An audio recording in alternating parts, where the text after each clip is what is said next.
The hardest breakup wasn't losing her. It was losing myself. Emotional story inspired by Limang Taon. Have you ever missed someone you've never met? Not another person. I mean, yourself. The version of you that used to laugh a little louder. The version of you that had dreams so big they kept you awake at night.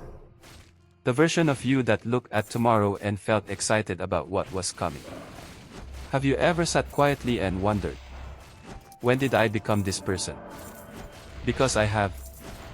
And for the longest time, I thought it was because she left. I was wrong. You see, people always ask me the same question whenever they hear my story. Do you regret giving her 5 years of your life? And for 5 years, I couldn't answer that question. Not because I was afraid of the answer, but because I was asking the wrong question. This isn't a story about losing the love of my life. It's about finding mine. Funny thing is, they happened at exactly the same time. My name is Noah. Well, that's not really my name. But I think it'll do for tonight. I'm 29 years old. I work as an architect now. I like my coffee black. I still hate olives on pizza. And I've recently learned that watching the sunset by yourself isn't nearly as lonely as I thought it would be. I wasn't always like this, though. There was a time when I didn't know who I was unless someone else was standing beside me. There was a time when I measured my happiness by how much I could give to another person. There was a time when I believed love meant sacrificing pieces of yourself until there was nothing left to sacrifice. Back then, I thought that was romantic. Now I know better. I met her when I was 22 years old. She was sitting alone at a coffee shop, pretending to read a book. I say pretending because I watched her turn the same page 3 times in 20 minutes. She wasn't paying attention to the book at all. She was watching people walk past the window. I don't know why I remember that. Maybe because some memories refuse to leave us. Or maybe because they know we'll need them someday. She wasn't the most beautiful person I'd ever seen. She was simply easy to notice. Not because she was loud.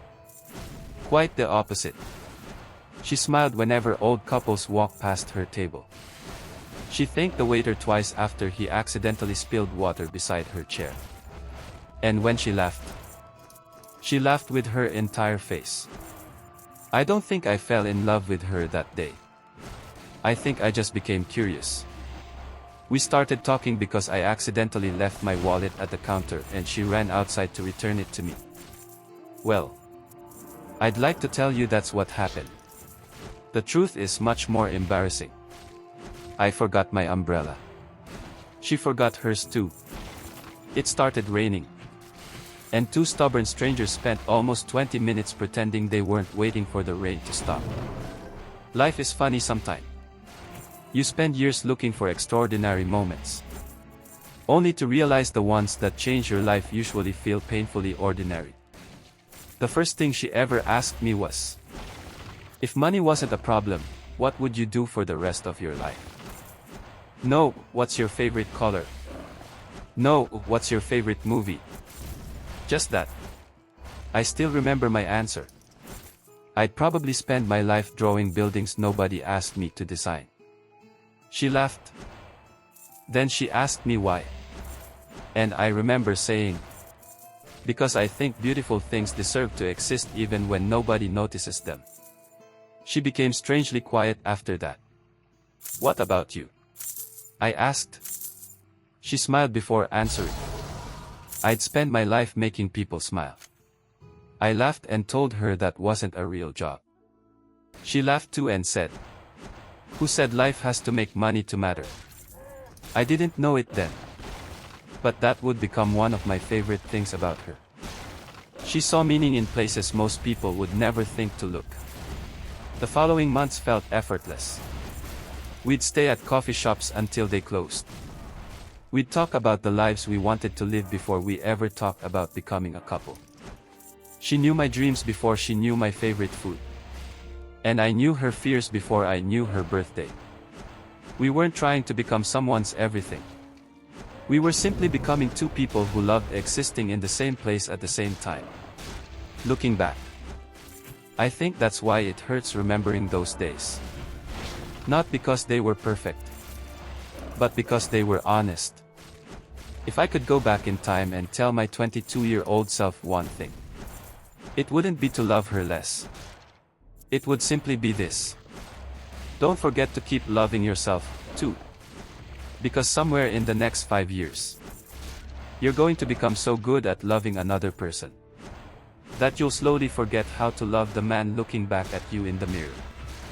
And the saddest part, you won't even notice when it happens.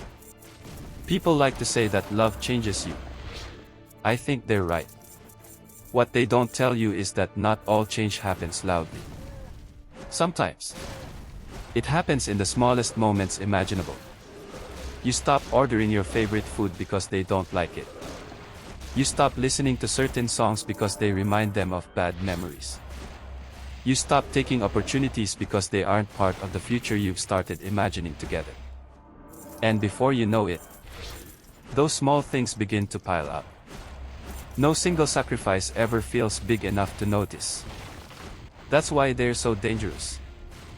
3 years into our relationship, everyone around us thought we had already figured life out. We never fought over anything serious. There were no dramatic breakups. No cheating. No lies. No one waiting for us at the end of the story. It was just us. And somehow, I think that made it more difficult to recognize when things started changing. My friends used to joke that they were dating me less than she was. Whenever they'd invite me somewhere, my answer was almost always the same: maybe next time. And there was always going to be a next time. Until there wasn't. One Saturday afternoon, my best friend called me while I was helping her assemble a bookshelf she'd bought online. "You alive?" he asked jokingly. "Barely," I laughed. "When was the last time we saw you?" I thought about it for a moment before realizing I couldn't remember. He laughed softly before saying something I wouldn't understand until years later. "Don't disappear on us, okay?" At the time, I thought he was joking. I wish he was. You know what's funny? No one ever warned me that losing yourself could feel so comfortable. People imagine self-destruction as something painful, something dramatic. They imagine sleepless nights and broken things. Mine felt peaceful. It felt like choosing her favorite restaurant because I wanted to make her smile. It felt like staying home because she had a difficult day at work. It felt like saying no to opportunities because there would always be another one tomorrow. And to be fair, there usually was another tomorrow. Until there wasn't. I remember receiving an email one evening from a company overseas. They'd seen one of my designs online and wanted to interview me for a position I dreamed about since college. I must have read that email 20 times before calling her. She was happier than I was. "I'm so proud of you," she practically screamed over the phone. I couldn't stop laughing. "What if I actually get it?" I asked jokingly. "Then we'll celebrate until we can't walk anymore. And if I have to move?" There was a brief moment of silence. Then she laughed softly. "Then we'll figure it out." I wish I could tell you she asked me not to go. I wish I could tell you she made me choose between my dream and our relationship. That would have made this story so much easier to tell. But she didn't. Not once. When I brought up turning down the interview, she got upset with me. "Noah," she said, "don't do that." "What?" "Don't make me the reason you don't become who you're supposed to be." I smiled and promised her I was only joking. The truth is, I wasn't. A week later, I declined the offer. She found out 2 days after I'd already made my decision. I've never forgotten the look on her face when I told her. She wasn't happy. She wasn't relieved. She looked heartbroken. Why would you do that? She asked quietly. Because I love you. She smiled sadly before asking me a question I didn't know how to answer. And who loves you when I'm not here? I laughed awkwardly. What kind of question is that? She never laughed back. Noah. Yeah. When was the last thing you did something just for yourself? The question caught me off guard. I don't know. Exactly. I remember changing the subject after that. I didn't want to have that conversation. Because conversations like that force you to admit things you've been avoiding. So instead, I convinced myself she was worrying too much. I told myself that this was simply what love looked like. That sacrificing things for the people we love is beautiful. And maybe it is. But I've learned there's a difference between sacrifice and abandonment. One is something you give away willingly. The other is something you slowly take away from yourself. I just didn't know which one I was doing anymore. Then one evening, while cleaning my apartment, I found an old notebook from college. Inside were dozens of sketches. Buildings I wanted to design. Places I wanted to visit. Goals I wanted to accomplish before turning 30. I smiled while reading through them. Until I reached the very last page. At the bottom of the page, 22-year-old Noah had written 6 simple words. Don't become someone you'll never recognize. I sat there in silence for what felt like hours. Because I couldn't remember writing those words. And somehow, I wasn't sure if 29-year-old Noah would recognize the person he'd become. The strangest part of losing yourself isn't realizing you've changed.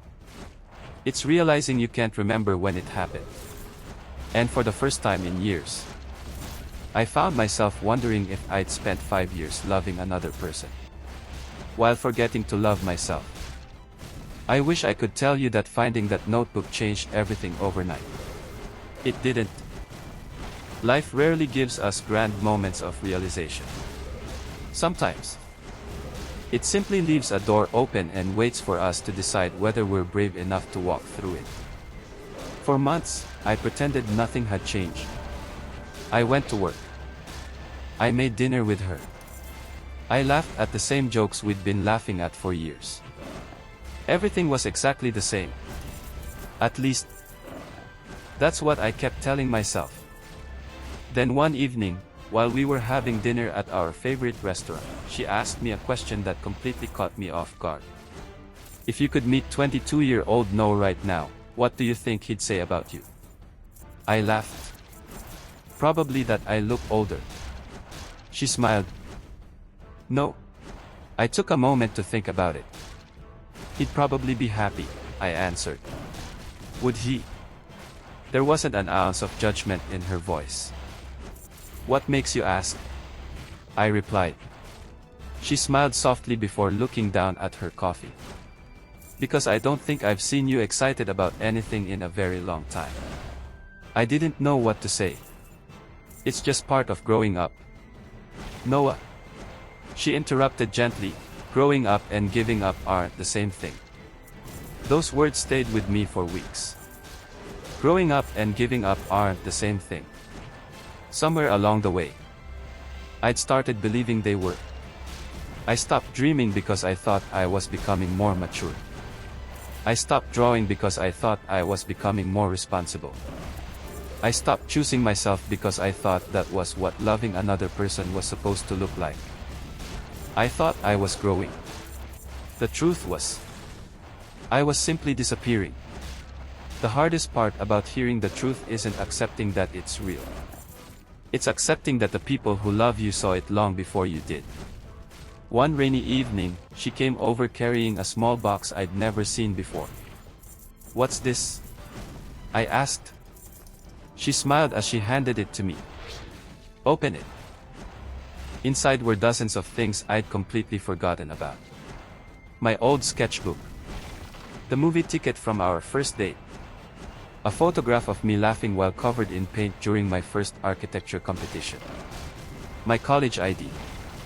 And at the very bottom of the box, a letter. What's this? I asked quietly. It's from me. When did you write it? About 8 months ago. Why didn't you give it to me then? She smiled sadly before answering. Because I was hoping I wouldn't have to. I remember sitting beside her in complete silence before opening the letter. There weren't many words written inside. Only 4 sentences. I miss the person I met 5 years ago. Not because you've changed, but because I don't think he would have wanted this life for himself. Please come back. I couldn't stop staring at those 4 sentences.